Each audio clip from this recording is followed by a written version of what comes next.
Remember the Ukrainian Operation Spiderweb that ravaged Russian strategic aviation in their own country? Well, besides the ingenuity and genius of the operation, there are some funny moments, and those involve Russians simply being Russians.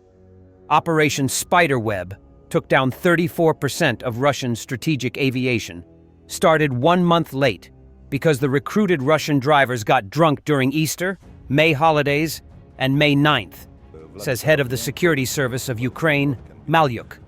We couldn't reach anyone. All unavailable. Vladislav Avdiyenko incidents, well, from what can be told.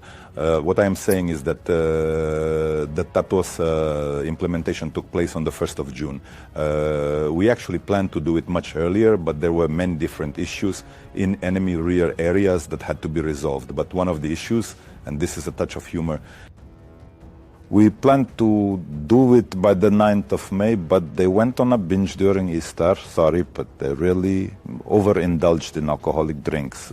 Vladislav Avdiyenko, and we couldn't. Our sources couldn't get through. Either one driver was missing or another. You understand?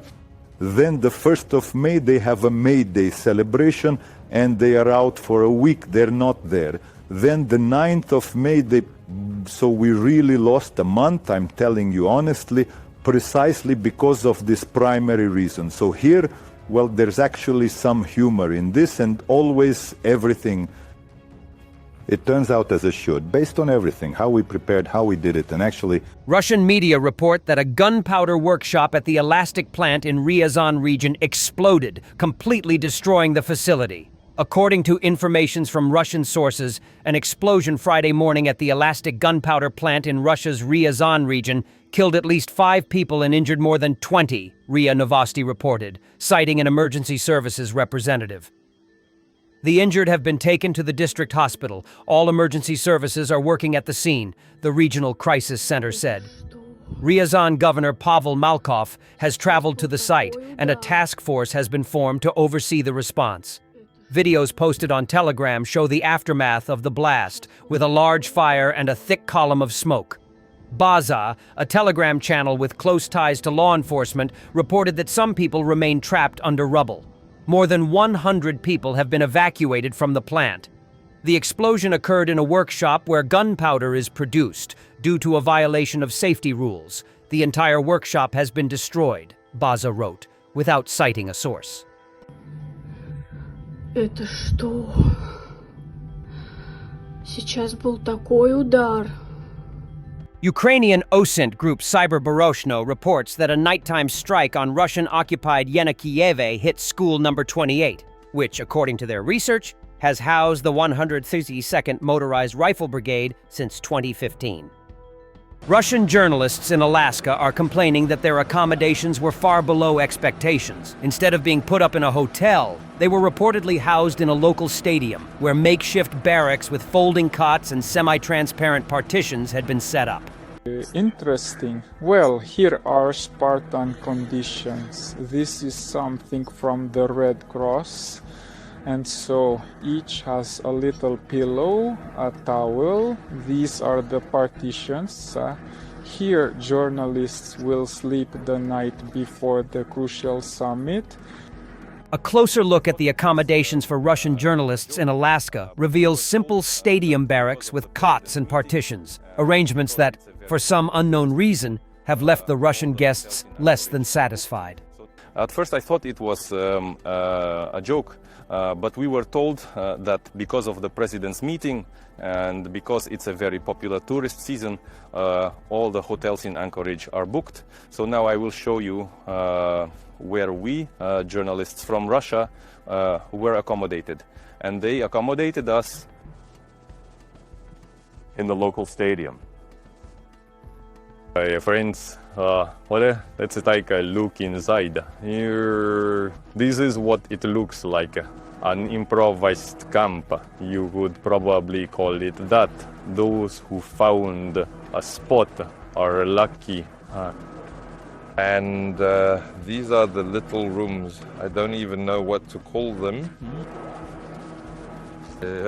Russian journalists are accommodated here. This, for example, is my cot. Someone has already found an outlet.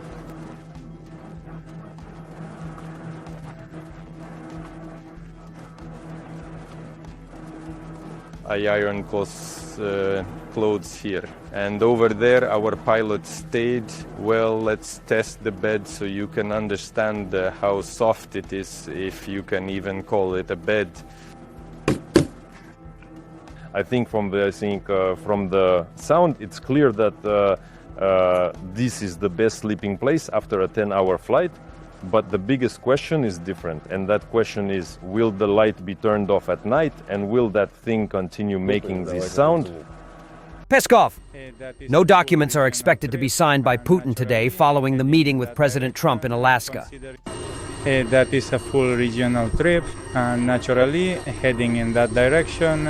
Considering the geography of our country, the president never misses the opportunity to address regional matters. He will do so this time as well. And then he will head to Alaska. Will proceed to Russian-American affairs. Obviously, issues will be discussed, questions. No, it is not expected. Nothing was prepared. It is unlikely that there will be any document. But considering that there will be a joint press conference, the president will, of course, outline the range of agreements and understandings they managed to reach. The preparation really went through in very, very short time frames.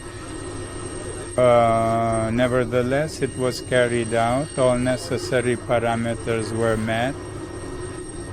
The last visit of Witkoff to Moscow was productive, quite effective. They exchanged signals which allowed for such a high-level meeting.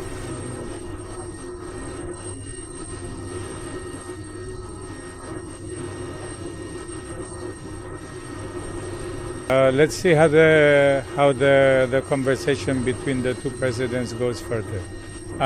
For now, of course, it would be a big mistake to jump ahead and try to predict the results of the meeting. Whose position of Zelensky should be considered when discussing the peace initiative?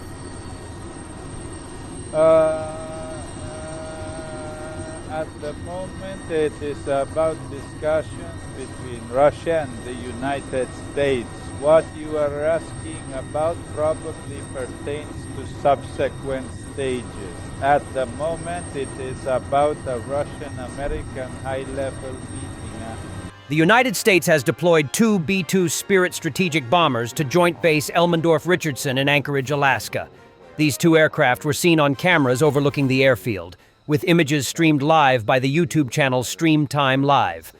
The bombers have previously taken part in operations targeting facilities linked to Iran's nuclear program. U.S. President Donald Trump is scheduled to host Russian President Vladimir Putin at Joint Base Elmendorf-Richardson, located in Anchorage, Alaska's largest city, with a population of about 300,000. Trump will travel more than 5,400 kilometers from Washington for the meeting. The distance from Moscow to Elmendorf-Richardson is just under 7,000 kilometers. B-2 Spirit is a long-range, stealth strategic bomber capable of carrying precision-guided munitions. The aircraft has previously carried GBU-57A-B massive ordnance penetrator bombs, which can penetrate reinforced concrete shelters up to 60 meters deep in strikes on Iranian targets. Thanks for watching, and don't forget to subscribe. Also, if you want to support Warthog Defense, please become our member and get early access to new videos, exclusive members-only videos, and become administrator in comment section. The membership link is in the description. Rescues every day. We had a guay last week, it's 6 rescues in 6 days. You know, he's doing the job every day.